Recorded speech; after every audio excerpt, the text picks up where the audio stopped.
Cairo, Seattle.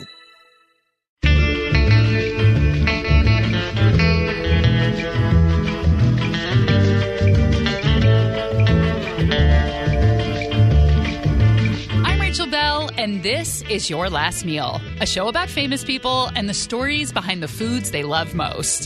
Today, we are going to revisit an episode from February 2019 with Phil Rosenthal.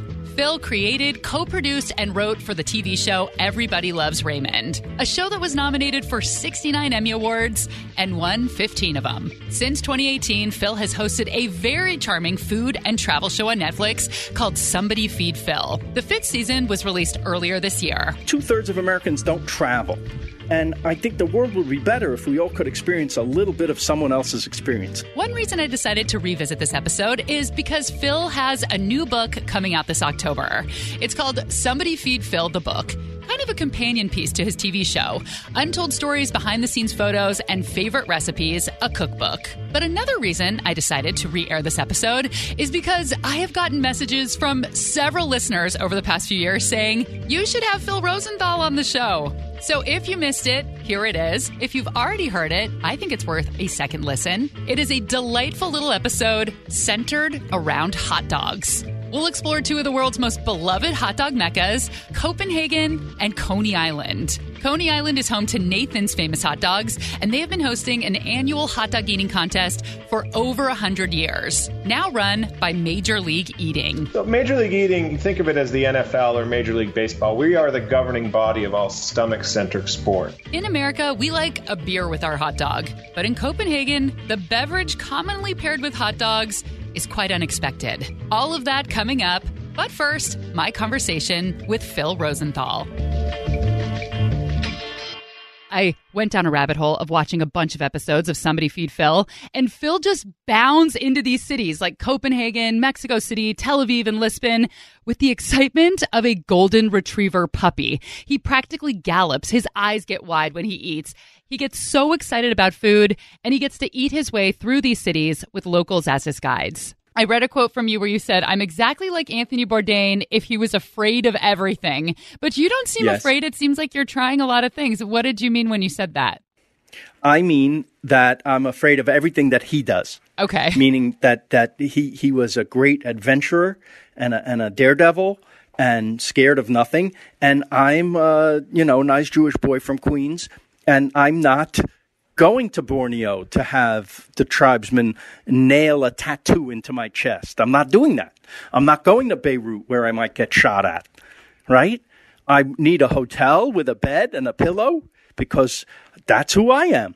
And I think that maybe there's other people like me out there. So this is the show for them. It is very entertaining to watch Phil eat. When he bites into something, his eyes get huge and he spastically points to the food that he's chewing. And in that moment, no one else in the world is enjoying their meal as much as Phil is enjoying his meal. I want to talk about your infectious enthusiasm because on the show, you are always wide-eyed and excited, and every food is the best. And then it's funny because I was looking at your Twitter account, and you have this adorable picture of, I'm assuming it's you when you're like 5 years old, and you look the same in that picture. You look wide-eyed, enthusiastic as well. So where did you get this zest for life and food? That picture, I'm reading a TV guide because I love TV so much. That must have been 1965 or 6. I was always in love with TV. I can't say I was in love with food then because I didn't get a lot of great food. My parents were not cooks. Both my parents worked. We didn't have a lot of money. We made do with what we had. And I always joke that my mother had a setting on the oven for choux. She was like Charlie Chaplin. Yeah. Yes, I saw that movie and saw, he eats it too. Okay. But I don't know, you're born with certain enthusiasm. Now on the show, there's that people say, how do you eat so much and why you always look excited? Well, you know how they make a dog food commercial? I sure don't. They don't let the dog eat until the commercial. And I'm the dog.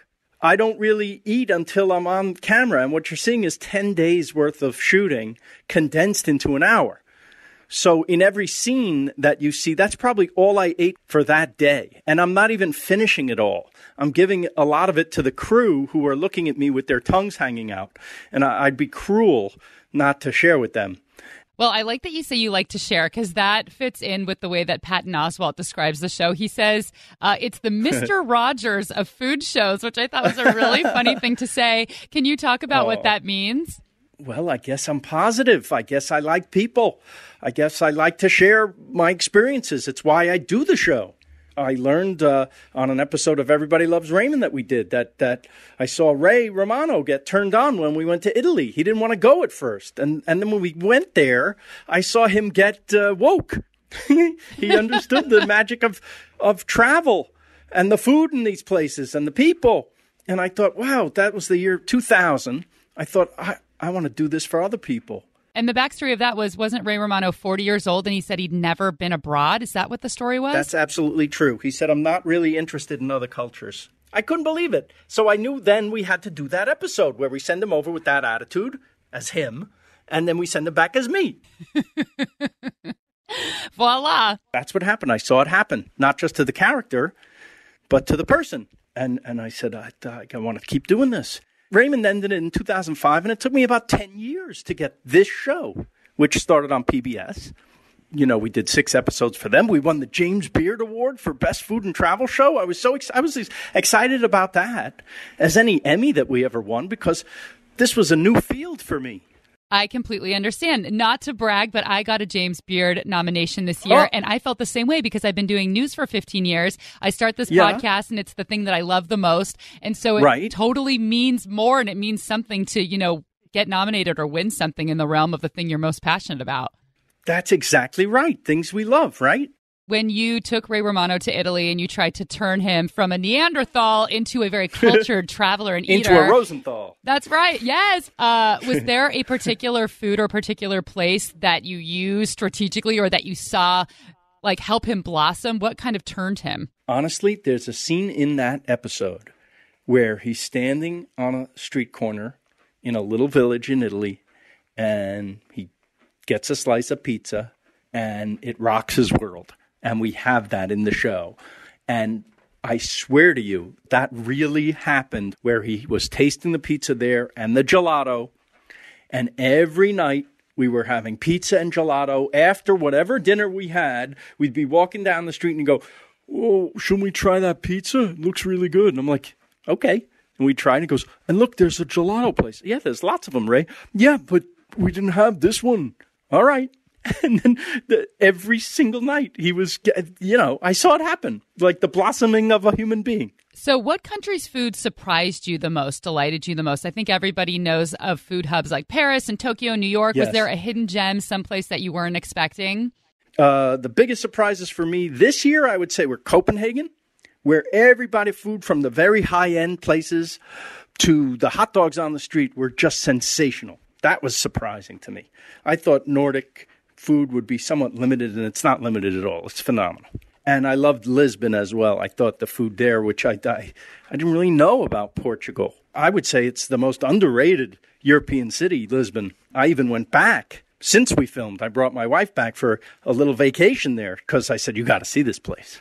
You needed more salt cod in your life. That's right. Yeah, I liked it. I went last year, and I was really surprised how good that was. And what about the pastries? They're as serious about pastries there as Paris. Yeah, those little egg custard tarts. I don't remember what they're called in Portuguese. Pastel. And if you're having more than one, it's pastéis. Pastéis. Pastéis, yes. We all sound like Sean Connery talking about pastries. That's right.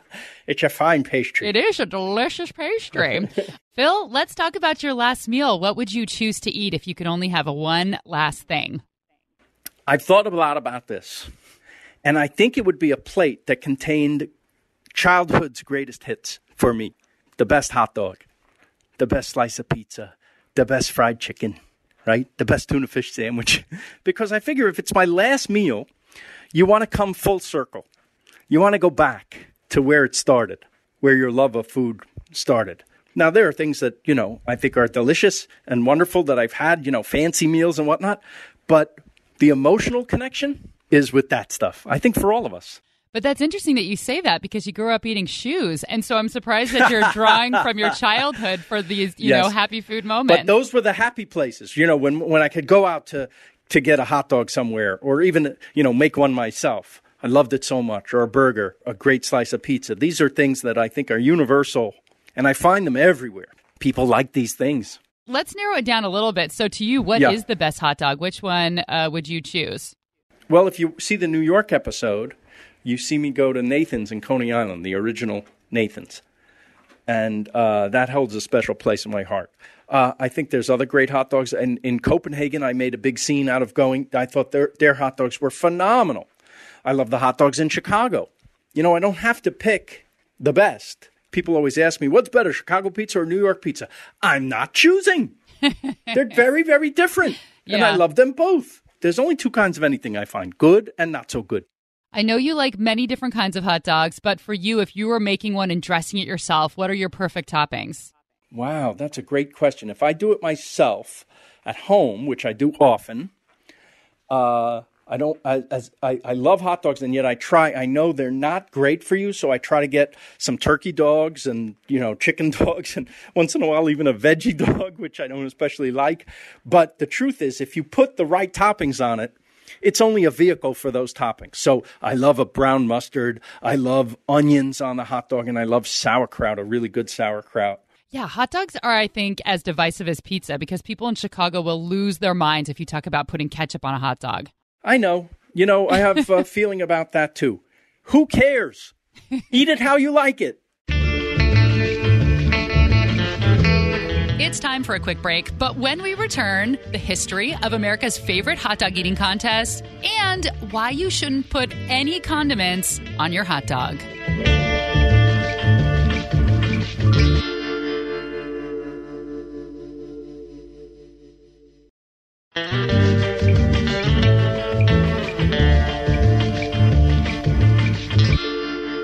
Phil's first love hot dog is a Nathan's Famous hot dog from the original location in Coney Island, Brooklyn. Nathan Handwerker opened Nathan's Hot Dogs back in 1916. Today, over 100 years later, it's still in the exact same location, but now it takes up an entire block. I have to admit, I've never been to Coney Island, so I'm going to let marketing director Phil McCann set the scene. It's right on the water, so you have that saltwater kind of smell. It's right in the amusement park on the edge of Coney Island, which used to be the playground of the rich and famous in the 20s. And it's really just kind of a very happening, buzzing place. We have 47 registers. In the summertime, each one is 15, 20 people deep, just cranking out our hot dogs and fries and burgers and chicken and cheesesteaks. And we have a whole seafood bar. Fresh clams and oysters are shucked whenever a guest orders them. When Nathan's opened in 1916, his competitor across the way was selling hot dogs for 10 cents a piece. So Nathan decided to sell his for 5 cents. But he was worried that people would think that his cheap dogs equaled poor quality. So he had a very clever marketing plan. He hired people to dress up like doctors with the white coats, and I'm thinking even the stethoscopes around their necks. He had them come up, order hot dogs, and eat them in front of his stand. Research shows that 9 out of 10 fake doctors recommend Nathan's hot dogs. Is there a way to eat a Nathan's hot dog? I mean, I know you can leave it up to each individual customer. They can do what they want. But does Nathan's have this is the perfect hot dog kind of recipe as far as toppings are concerned? Well, we like to say that the perfect Nathan's hot dog has nothing on it. You just eat it plain with the bun and has the rich, spicy, garlicky flavor from Ida's grandmother's secret spice recipe. But here in New York, for the most part, our customers in our restaurants prefer mustard or mustard and sauerkraut. That's pretty much the way most of our hot dogs in our restaurants are eaten. So I can totally get on board with that. I've always seen hot dogs as just a catalyst for toppings and just load up as much as I could on a hot dog.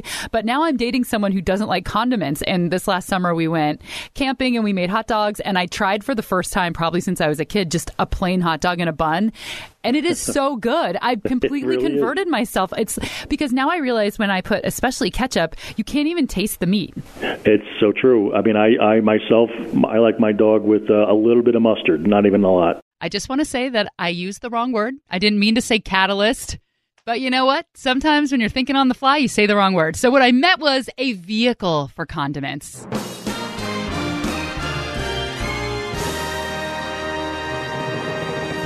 But And Nathan's is just as famous for their hot dogs as they are for their hot dog eating contest. It takes place outside of their Coney Island hot dog stand every year at high noon on the 4th of July. And if you're not one of the thousands of people in the crowd, you can watch people shoving hot dogs down their gullets on ESPN. The contest is officially sanctioned by basically the NFL of competitive eating, Major League Eating. And its president, Richard Shea, told me that the oral history suggests that the hot dog eating contest started the same year that Nathan's opened, back in 1916. It was July 4 out there by the beach, and a few different immigrants to America were standing around arguing who was the most patriotic. And Nathan said that he would settle it once and for all by whomever could eat the most of his hot dogs in 10 minutes would be crowned the most patriotic. Our archives show that it was a guy named Jim Mullen, an Irish immigrant, who ate 13 Nathan's hot dogs and buns at noon on 1916. So that's the history. Oral history also says that the contest has been happening almost every year since 1916. There are a few gaps here and there, but it wasn't until Major League Eating stepped in the 1990s that it started to get really big. And at that time, the record was 20 hot dogs and buns, eaten in 12 minutes. But then, in the early aughts, a word I've been using a lot recently and quite enjoy, a skinny Japanese competitive eater named Takeru Kobayashi came along, and this dude broke the record. He ate 50 hot dogs in 12 minutes and introduced his method of dipping the buns in water before he ate them. So what is the current world record for hot dog eating? Joey Chestnut's won 11 Nathan's titles, mustard yellow belts, and he has consumed 74 Nathan's hot dogs and buns in 10 minutes. And I don't know that we'll ever see anyone like Joey Chestnut again. I don't know if we'll ever see north of 70, 74 hot dogs. It's just absolutely astonishing. Joey has really cemented himself as the finest of all time. The Michael Jordan, Tom Brady, Muhammad Ali of competitive eating. Update. Joey Chestnut has since broken his own record. At the 2021 Nathan's Hot Dog Eating Contest, he ate 76 hot dogs. If you've watched any kind of eating competition and you've gawked at some of these mega skinny competitors just horking down dozens of oysters and dozens of slices of pizza, Richard explains why. There is a theory behind the skinny people eating a lot of food. It's called the belt of fat theory, and it was conceptualized by one of his competitive eaters. He told me that they've tried to submit this theory to several medical journals and were denied, so who knows if this is real. But the idea is if you have less fat in your gut, then your belly can expand out and make room for more food while you're eating. But if you have a lot of fat in your belly, your stomach hits a point and it can't protrude anymore. So who knows if this is true, but hey, that's why they call it a theory. So a Nathan's hot dog is Phil Rosenthal's American favorite. And obviously New York is famous for having a dirty water hot dog cart on every corner. But there is another city that celebrates the hot dog, and that is Copenhagen, Denmark. Copenhagen got its name on the culinary map because of Noma, a fancy restaurant that celebrates foraging and fermentation that was named the best restaurant in the world 4 times over. But when you're strolling the streets of Copenhagen and hunger strikes, you're not going to go to Noma because you will not be able to get in. You need reservations at least 6 months out. What you might do is stop at a hot dog cart and get a Copenhagen-style hot dog. We'll tell you exactly what that means when we come back.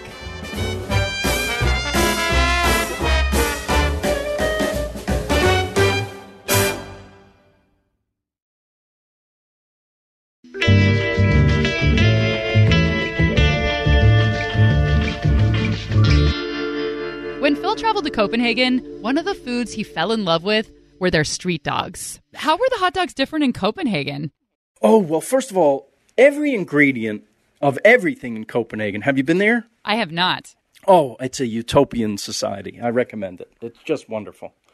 But all the ingredients are clean and pristine and wonderful, and then they have a variety of toppings. You know how Chicago, they drag it through the garden, right? So in Denmark, they have their garden. And they have raw onions and fried onions. They have their pickles. They have different sauces for different hot dogs. Different meats even that I found. There was one made with goat that was fantastic. I'm getting hungry thinking about it. I know, me too. It's so good. And I went to this one hot dog cart and I had them all. I tried every single one. So what is the Danish word for hot dog? It's actually hot dog. That's the word for it. Okay. Yeah. That's Rasmus Palsgaard, a food and wine journalist based in Copenhagen. And he's going to break down the traditional Copenhagen hot dog. So just like ours, it starts with a bun, but theirs is made with whole wheat. In the Copenhagen version, the hot dog is so much longer than the bun and it sticks out on both sides. And ours are always inside the bun. And sometimes you get a bite of bread and no hot dog, and it's really sad. In the American one. In the American one. So I think you guys are doing it better. The sausage has to be longer than the bread. That's just a basic rule. The sausage is always made of pork with a natural casing that snaps when you bite into it, just like a Nathan's dog, actually. And you can choose from a boiled dog, which is dyed red, or a brown dog, which is either grilled or fried in a pan with some fat. And now the part that I've been really excited about. Let's talk toppings. The standard one is with a line of mustard, ketchup, and then some remoulade. Are you familiar with remoulade? Can you describe what it is? Well, the base is a mayonnaise, and then you add different pickles and some curry and different spices, so it's actually yellow. It's a typical Danish dip. Then on top of that, you will find diced raw onions and fried onions and pickled cucumber slices. That's how it works. That's a pretty standard order. If you order a hot dog, do they automatically make it that way? Yes, that would be the standard. I have never had a Copenhagen dog, and after watching Phil's episode where he goes to Copenhagen, I want one so badly. It seems like it hits on all of the points that make a dish delicious. You have the hot sausage, you have the cool, creamy remoulade, you have the crunchy onions, and you have the acidic brown mustard, and then the sweet fried onions. It just has it all. Texture, temperature. I really want to go to Copenhagen. And when I was cruising around online researching the Copenhagen dog, there was something kind of strange that caught my attention. You're supposed to pair your hot dog with a cold glass of chocolate milk. According to one article I read, there were restrictions on carbonated drinks back in 1920 when the hot dog carts became popular. So they decided to go with chocolate milk instead. Before I ever started this podcast, I was always asking people what their last meals were. I started with friends and then I moved on to chefs. And the thing that most people's last meals have in common is that they're rooted in nostalgia. And that is certainly the case for Phil's last meal. Do you have childhood memories of eating hot dogs like with your family? Oh, yeah. I have childhood memories of coming home from school, like my high school was a block away. And on Fridays, I timed it so that I could go home, make 2 hot dogs in the toaster oven, and eat them and get back to school. Eat with the cooking time and everything. I figured it out to the minute. I couldn't do it every day, but Fridays was my special hot dog day, and I loved it. Did you bring friends back home with you, or was this your solo Zen hot dog moment? It's hilarious because I had friends who wanted to come home for lunch with me, but I told them that on Friday that I couldn't have them because I couldn't make more than 2 hot dogs in the time that we had. So I would rather have my hot dogs alone than to have my friends with me. How sick is that? I love it, though. It was your Zen alone time hot dog moment. It was that was my thing I did for me. I was such a nerd. I think back on that and I'm like, I'm proud of myself and ashamed of myself at the same time. And that was Phil Rosenthal's last meal. If you have an international trip coming up, it is really fun to watch an episode of Somebody Feed Phil featuring the country that you're traveling to. I did this when I was going to Mexico City, and you will get great ideas on where to eat, and you'll get even more excited about your trip. Phil's new book is called Somebody Feed Phil, the Book. You can pre-order it now or pick it up at your local independent bookstore after October 18th. Thanks to Phil McCann at Nathan's Famous Hot Dogs and Richard Shea with Major League Eating. Do you think that a hot dog is a sandwich? I think a hot dog is a hot dog. You know, it's way up there on the hierarchy of foods with lobster and caviar. I think a sandwich is 2 pieces of bread filled with, lesser meats, when the Nathan's Famous hot dog itself, stands alone as one unit. If you want to hear the true authority on whether a hot dog is in fact a sandwich, go back in the archives and listen to my interview with John Hodgman, host of one of my very favorite podcasts, Judge John Hodgman. As I brought it up with Stephen Colbert on The Late Show with Stephen Colbert, would you call a taco a sandwich? Of course not. What do people say when you give them your verdict? I would term the kind of feedback I have received on this as endless and unceasing. Go back and listen to that episode. It is a great one. And while we're playing 6 Degrees of Phil Rosenthal, the Somebody Feed Phil theme music is performed by past Your Last Meal guests, Lake Street Dive. The episode with Rachel, the singer of the band, and Mike, the drummer of the band, is a personal favorite. Oh, and one more thank you to Copenhagen food and wine journalist Rasmus Palsgaard. The original version of this episode was produced by me and Aaron Mason. This re-release version was produced by me and Laura Scott. Theme music by Prom Queen. Make sure you're following along on Instagram. I'm Hello Rachel Bell, Belle. That is where you will find a photograph of my butterboard. Yeah, that's right. I also made a butterboard. I'm cool. I'm trending. Or maybe you think it's not cool because I made a butterboard. Why is there so much controversy around this butterboard? Who doesn't like bread and butter? Anyway, all that on my Instagram. Check it out. If you like the show, please rate and review, or you can help spread the word the old-fashioned way. Tell a friend, someone who likes food history, celebrity interviews. There's a little something for everyone, and we would appreciate you spreading the good word. I'm Rachel Bell, and this is Your Last Meal.